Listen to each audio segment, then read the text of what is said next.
The man in the designer suit. The cafe was quiet. Soft music playing under the gentle hum of conversation. It was the kind of place where people didn't raise their voices. The walls were lined with old books, and the warm scent of roasted coffee beans filled the air. Sunlight slipped through the tall windows, painting golden lines across wooden tables. It was a space meant for calm, peace, reflection, and then came the voice that shattered it all. "Move out of the way, will you? You're blocking the whole entrance!" The voice belonged to a tall man in a grey designer suit. His wristwatch sparkled like it had never seen real work. His tone was loud, sharp, and soaked in entitlement. Heads turned. Conversations stopped. Even the barista paused mid-pour. Keanu Reeves stood near the door, dressed in a simple black hoodie and jeans. He was helping an elderly woman who had dropped her bag. Coins and tissues had spilled everywhere. Without a word, he bent down and picked them up one by one, placing them gently back into her worn-out purse. "Are you deaf?" The man in the suit snapped again, now stepping closer. "I said move." There was a tight silence. The woman clutched her bag, her hands trembling. She looked at Keanu with quiet, grateful eyes. Keanu didn't flinch. He finished picking up the last of her things, stood slowly, and looked at the man. Not with anger, not even annoyance, just a still calm that made the suited man blink. "She dropped her bag," Keanu said, his voice low but clear. "I was helping her." The man scoffed. "You celebrities think you're special. You hold everyone up for these little shows. This isn't Hollywood, buddy." A few people in the cafe gasped. Someone at a nearby table whispered, "That's Keanu Reeves." But the man in the suit didn't care. Or maybe he didn't believe it. Keanu turned back to the woman. "Are you okay?" he asked softly. She nodded, her eyes misting up. "Thank you," she whispered. Nobody else moved. And that's when something shifted in the room. People began standing up, quietly, slowly. One by one, a young man stood and said, "You don't speak to people like that, not here." A mother holding her child added, "He was helping. You were yelling." Someone else near the window muttered, "He's done more for people than most rich men ever have." The man in the suit looked around, suddenly aware of the silence and the stares. His face changed, from arrogance to something that looked a lot like shame. But Keanu didn't stay for the apology. He helped the woman to a seat, asked the barista for a glass of water for her, and then quietly stepped aside to sit in the far corner. No drama, no spotlight. Just stillness. The suited man turned and walked out without another word. As he left, the cafe remained quiet, not with tension, but with something else. A deep sense of respect. Not because they had just seen a famous actor, but because they had seen a man choose dignity over ego. Keanu didn't smile. He didn't need to. The moment had already spoken louder than words. Outside the window, the sun had moved slightly. But inside, something had changed. And no one could quite explain. The apology no one expected. The next morning, the little cafe buzzed in a way it hadn't before. It wasn't the coffee.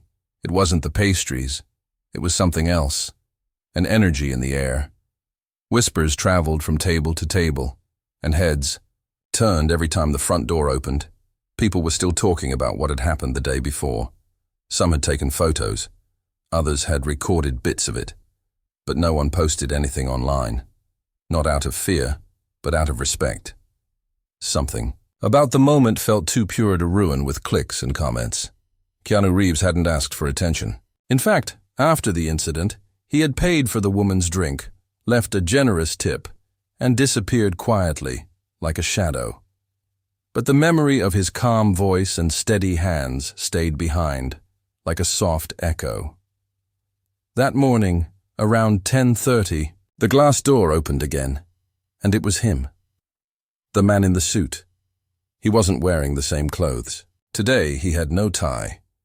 His jacket was wrinkled, and his hair looked like he'd run his hands through it too many times. His face showed signs of a sleepless night. He stepped in slowly, scanning the room. It took him less than 5 seconds to find what he was looking for. Keanu sat at the same corner table, sipping black coffee, a book resting open in front of him. He glanced up, and for a second, no one moved. The man in the suit walked over and stopped a few feet away. "May I speak to you?" he asked, his voice quieter than yesterday. Keanu nodded once, calm as ever. The man took a deep breath, then sat down across from him. His hands were shaking slightly. "I want to apologize," he said. Keanu said nothing, just looked at him with patient eyes.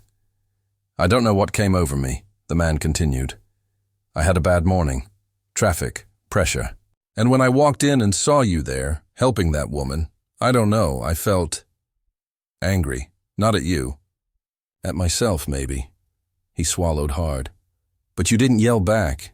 You didn't make it worse. And then everyone stood up for you. And I realized I've never had anyone stand up for me.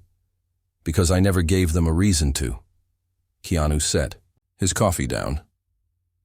"We all have bad days," he said quietly. "But how we treat people on our worst day, that's what defines us." The man's eyes welled up. He wasn't used to this kind of conversation, not in public, not with strangers, not with someone who could have humiliated him, but chose silence instead. "I don't want to be that guy anymore," he said. "The one who yells, the one who walks past people who fall down." Keanu nodded. "Then don't. Simple. No speech, no lecture. Just a door left open." The man nodded slowly. "I left my business card yesterday, with the barista, in case you wanted to talk, or if I could ever do anything for you." Keanu gave a small smile. "You just did." Around them, the cafe was still. No one interrupted. No one took photos. They just watched as something unusual unfolded. Not drama, not fame, but a moment of change. A real human shift. The man stood up, bowed his head lightly, and left. Keanu picked up his book again, but this time he didn't read. He stared out the window, thoughtful. It wasn't the apology that moved him. It was the honesty behind it. He had seen it only a few times in his life, when someone faced themselves and chose to be better. He finished his coffee, stood, and walked to the counter. He paid for 5 coffees and said to the barista, "Next 5 people who look like they need a break, give them one." Then he left. But that morning, the world outside the cafe felt just a little lighter. The woman with the red notebook. 3 days later, the cafe door opened again. This time, it wasn't the man in the suit. It wasn't anyone loud or important looking. It was a woman in her late 50s, with soft gray hair tied in a low bun, a scarf around her neck, and a small red notebook pressed to her chest. Her coat looked worn, but clean. She stepped in with slow, careful steps, as if the air inside was heavier than the air outside. She didn't look around. She walked straight to the barista and whispered something. The barista nodded, then pointed toward the corner table. Keanu Reeves was there again. Same black hoodie, same calm presence. He looked up from his tea as the woman approached. "Excuse me," she said gently. "May I sit with you? Just for a moment." Keanu nodded and gestured to the chair across from him. She sat down slowly, setting the red notebook on the table. Her fingers trembled as they rested on its cover. "I was here that day," she said. "When that man shouted at you, I didn't speak up. I didn't stand. I just sat, frozen." Keanu listened quietly, his eyes on hers. "I went home that day and cried," she continued. "Not because of what he said, but because I used to be that woman, the one you helped." Keanu's eyes softened. The woman took a deep breath. "My husband passed away 2 years ago. Since then, I've been quiet, invisible. People walk past me like I'm not there. But when you helped that old lady, it was like I saw my past self being seen again." She opened the red notebook.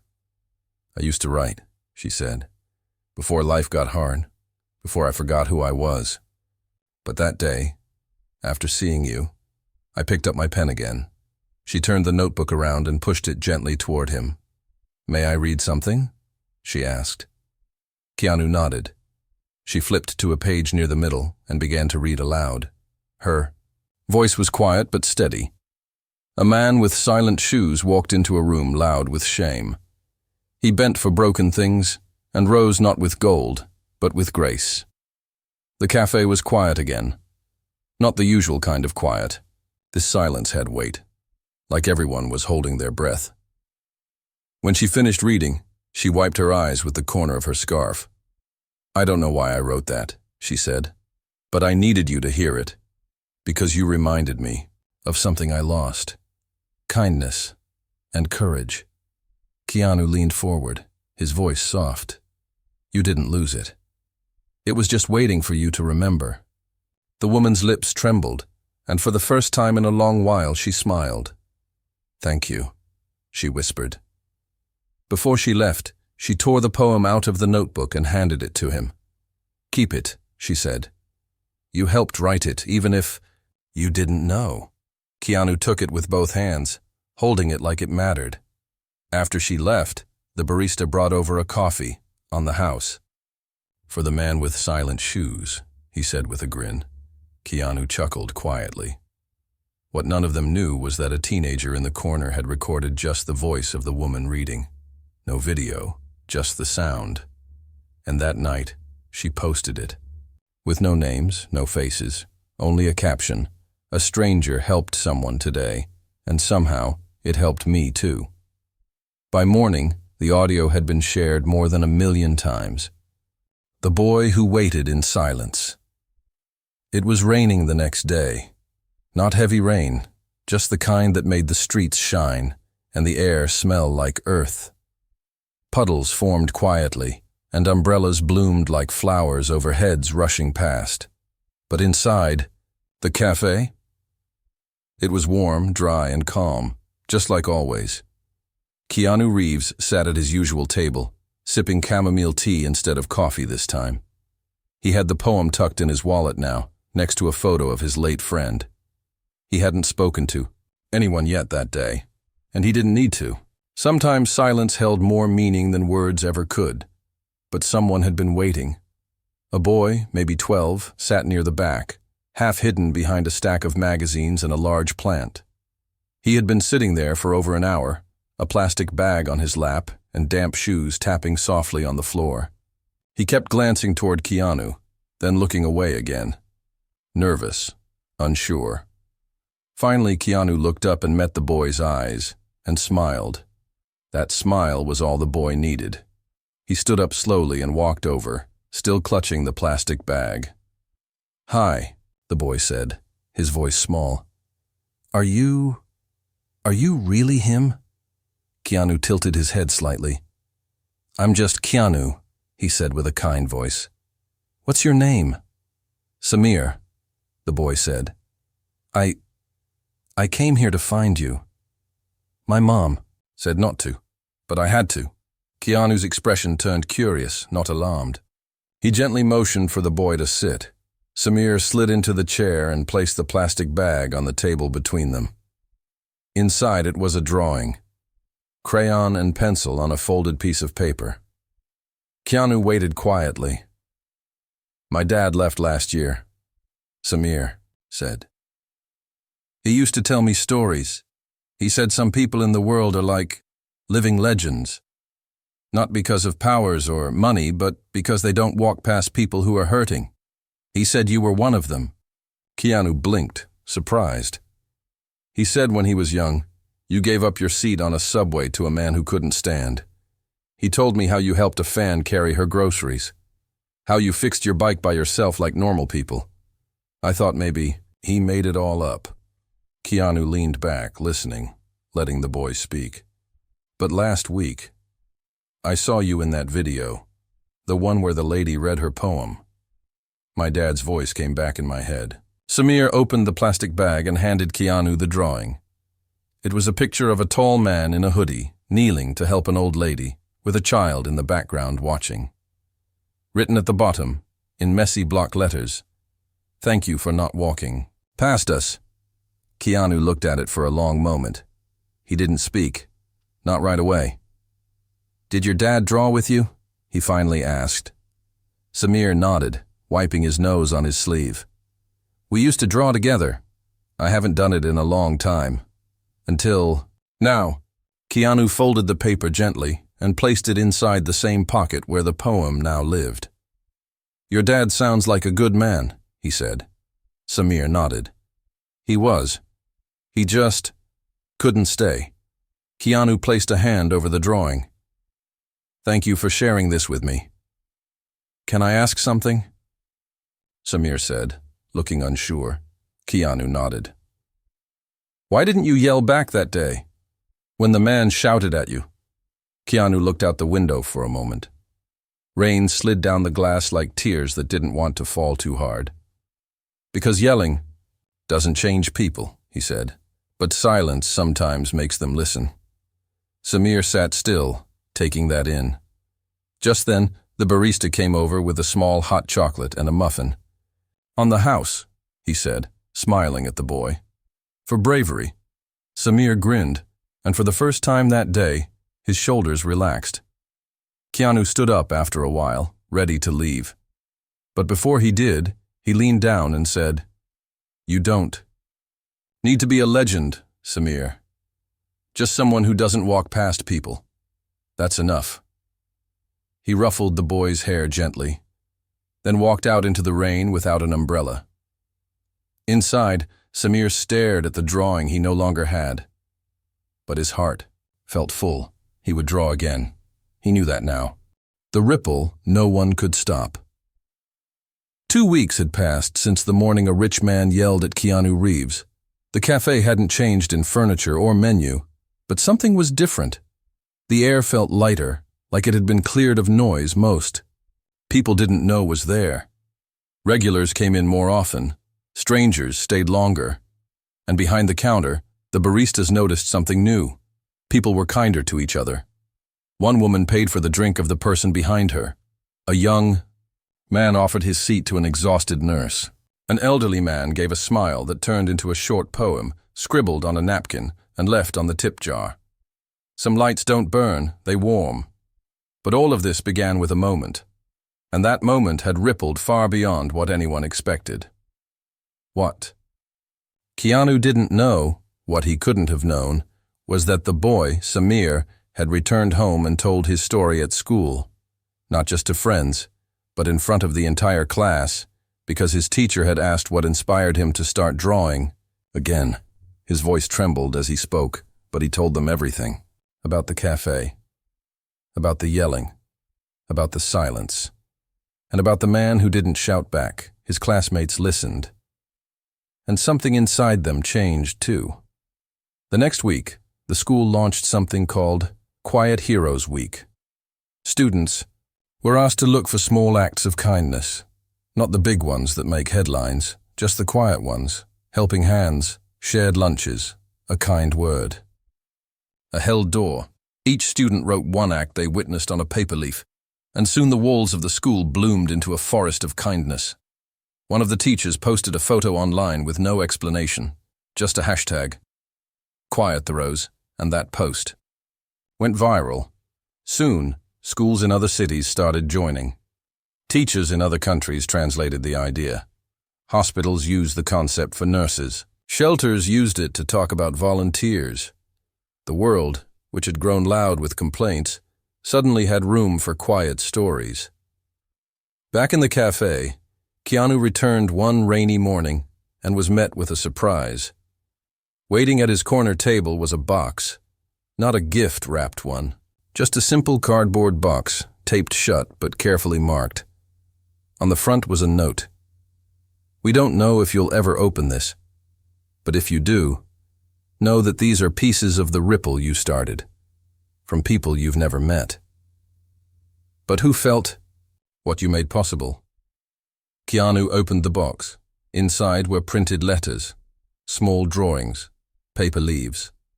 One had a child's crayon writing, I want to be a quiet hero too. Another was from a woman in another country, saying she had finally forgiven her father after 10 years of silence. There was a letter from a nurse who stayed by a patient's bed all night. Not because she had to, but because she thought of that man in the cafe who didn't walk past. Keanu didn't cry, but he sat there in silence for a long time. Not because of pride, but because of something much deeper: humility. He had never set out to be seen. He had only wanted to help an old woman, to keep her dignity in a moment of need. And now that moment had become a movement. People outside the cafe still didn't bother him. They nodded, smiled. Some waved quietly. No one asked for photos. They understood now. This wasn't about celebrity. It never had been. It was about something far older: the human ability to respond with grace when the world expects fury. Later that afternoon, the barista handed Keanu a cup with a hand-drawn symbol on the lid. It was a simple circle with a small wave inside. "That's the ripple," the barista said. "We made it our new logo, for the people who believe in quiet heroes." Keanu nodded, holding the cup carefully. And then something happened he didn't expect. The man in the suit walked in again, but this time he wasn't alone. He had his daughter with him. She looked maybe 8 years old, and she was holding a handmade sign that said, "Thank you for teaching my dad how to be kind." Keanu stood still. The man walked over, eyes full of something deeper than just regret. He offered a handshake. "We're still learning," he said, "but we're not where we used to be. Thanks to you." Keanu didn't say much. He didn't have to. He just bent slightly and said to the girl, "Your dad's doing great. Keep helping him." And she beamed. The day the crowd stood up. The sun was rising slow and golden when the letter arrived. It wasn't hand-delivered. It didn't come with cameras or noise. Just a quiet envelope, slipped under the cafe's front door before the morning shift. The barista picked it up, noticed the handwriting, small, neat, a little shaky, and brought it straight to the table where he knew Keanu Reeves would be, just like always. Keanu came in just past 9. Same hoodie, same slow walk, same gentle nod to the people who had started smiling at him like an old friend. The barista handed him the envelope. "No name," he said. "But it felt like it was meant for you." Keanu thanked him with a slight smile and opened the envelope. Inside was a single sheet of paper. "To the man who didn't raise his voice, you raised something much higher." Beneath the words was a single signature. The woman with the red notebook. Keanu folded it quietly and slipped it into his wallet, beside the boy's drawing and the earlier poem. Then he sat down and watched the cafe slowly come to life. But outside the cafe, something even bigger was building. Unseen to Keanu, a quiet internet movement had grown into something real. Not just hashtags or likes, actual events. Real people organizing quiet hero days around the world. Not for awards, not for claps. Just to recognize people who helped when no one else did. Who stood when others sat. Who listened instead of shouting. A global magazine published an article titled, "The Day Silence Spoke Louder Than Noise." They traced the ripple back to a moment in a cafe. The writer had no idea it was Keanu Reeves. They didn't even mention his name. Just described a man in a hoodie who helped an old woman while someone shouted at him. "We need more people like him." The article ended, but the story wasn't finished. 1 month later, something happened that no one expected. The mayor of the city, moved by the letters and the chain of kindness, decided to honor the idea, not the man. Not the name, just the act. They announced a citywide day of quiet kindness. Businesses would pause, schools would hold reflection hours, and every citizen was invited to the Central Park to bring a letter, a drawing, or a small story about someone who had helped them quietly. Keanu didn't plan to go. He didn't want attention. Never did. But that morning, as he was walking down the sidewalk with his hands in his pockets, he passed a street artist drawing a chalk mural. The artist looked up and said, "You should come." Keanu paused. How did you? We all know, the artist said, smiling. But we kept your name out of it. We kept your gift safe. Keanu stood for a moment, then turned and walked toward the park. What he saw there stopped him. Thousands of people. Not chanting, not shouting, just standing, talking quietly, sharing stories. Some laughed, some cried, some held hands. There were booths with blank notebooks where people could write what kindness meant to them. A giant board stood in the center, titled, "Because One Man Didn't Yell Back." Keanu stepped closer and read the notes. I forgave my sister. I talked to my neighbor for the first time. I stopped judging people by their clothes. I helped someone without filming it. And right in the middle, in a child's handwriting, was the drawing again. The man helping the old lady. Someone had reprinted it from the school campaign. Volunteer approached Keanu and handed him a small card. We wrote something for the end, she said quietly. You don't have to read it, but it would mean a lot. Keanu looked at the small microphone set up under the trees. No stage, no lights, just a space. He walked slowly toward it. People recognized him. Whispers moved through the crowd. Some began to clap, but others gently hushed them. They knew better. Keanu stood at the mic, took a breath, and began to speak. I don't have much to say, he said simply. I just want to thank you all, not for coming, but for seeing each other. He paused. The wind rustled leaves above them. I once helped someone pick up their bag. That's all I did. I didn't expect anything. I didn't want anything. But that moment taught me something I never forgot. He looked at the people gathered.